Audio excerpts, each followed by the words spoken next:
अमरावती जिल्ह्यामध्ये नायब तहसीलदार दर्जाच्या अधिकाऱ्यांनी जन्म व मृत्यू प्रमाणपत्रे कायदेशीर अधिकाराशिवाय जारी केल्याच्या आरोपावरून जिल्हाधिकारी कार्यालयात तक्रार दाखल करण्यात आली आहे। मोहम्मद जियाउद्दीन खान या सजग नागरिक यांनी हे निवेदन सादर केले असून त्यांच्या म्हणण्यानुसार अमरावती जिल्ह्यातील अचलपूर, अंजनगाव, सुरजी, अमरावती तालुका तसेच इतर काही विभागांमध्ये नायब तहसीलदारांनी जन्म मृत्यू दाखले जारी केले, परंतु ते नोंदणी अधिकारी म्हणून नियुक्त नव्हते। त्यामुळे हे दाखले बेकायदेशीर ठरवून रद्द करण्यात आले आहेत। यामुळे नागरिकांची गैरसोय झाली असून त्यांचे शाळा, न्यायालय, पासपोर्ट, वारसा हक्क, पेन्शन व शासकीय योजनांमधील कामे थांबली आहेत। तसेच त्यांना आर्थिक आणि मानसिक त्रास सहन करावा लागत आहे। निवेदनामध्ये नायब तहसीलदारांनी अधिकाराबाहेर केलेल्या जन्म मृत्यू दाखल्यांच्या जारी करण्यासंबंधी सखोल चौकशी व्हावी,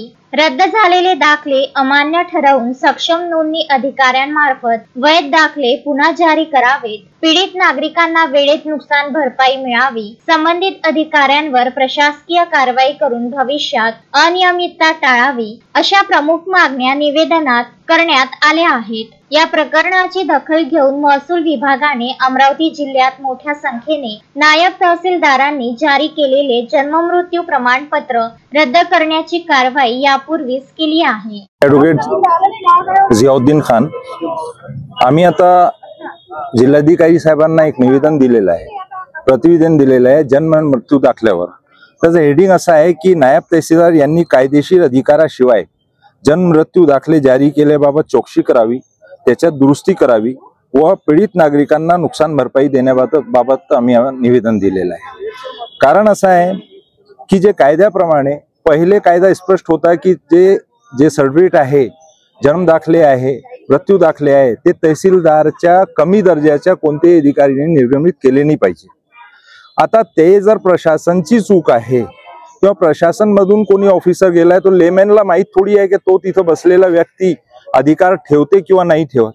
लोकांनी आपले कागदपत्र देऊन, त्यांनी जे प्रोसिजर सांगितली ते एफिडेविट देऊन, कागदपत्र देऊन, सर्व करून जर लोकांनी ते दाखले घेतले आहे, तो ज्यांच्यावर चुकीचे दाखले घ्यायचे आरोप आहे ते पोलिसांना काही ना काही मिळाला असेल म्हणून ते गुन्हे दाखल झाले। त्याबाबत आमचं काही म्हणणं नाही, कारण ते आता कोर्टात आहे आणि कोर्टासमोर आहे, तो आम्ही बोलू शकत नाही आणि विद्यमान कोर्ट पाहणार ते खरं आहे खोटं आहे। पण ज्या लोकांना काही चूक नसताना ज्या लोकांचे दाखले सरसकट रद्द करण्यात आले, त्यांची काय चूक आहे? त्यांना 3-4 महिन्याची प्रोसिजर मध्ये, काही बिमार लोक आहेत त्याच्यात, काही पैशांना रोज कमवतात, रोज खातात, ते जन्म दाखले दिल्यानंतर तो आमचं म्हणणं असं आहे की ते जन्म दाखले जर चुकीचे अधिकारी निर्गमित केले, तुम्ही त्याची चौकशी करा।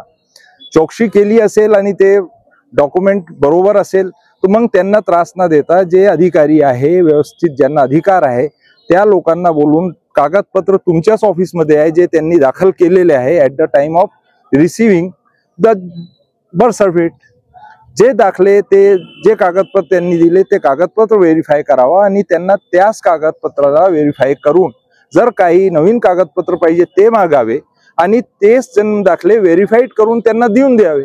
ज्या कारणाने लोकांनाही त्रास होणार नाही आणि शासनाचं झालेलं जे आहे चूक, कारण ह्या कारणानं काय झाला की चूक ते जन्म दाखले कॅन्सल होण्याची चूक कुठंतरी दुसऱ्या जागी झाली आहे आणि त्या कारणानं एका व्यक्तीला कारण मिळाला की एका विशिष्ट समाजावर किंवा एका विशिष्ट लोकांवर, जे गोरगरीब लोक आहे त्यांच्यावर बोट उचलायचा आणि त्यांचे दाखले कॅन्सल करून द्यायचे।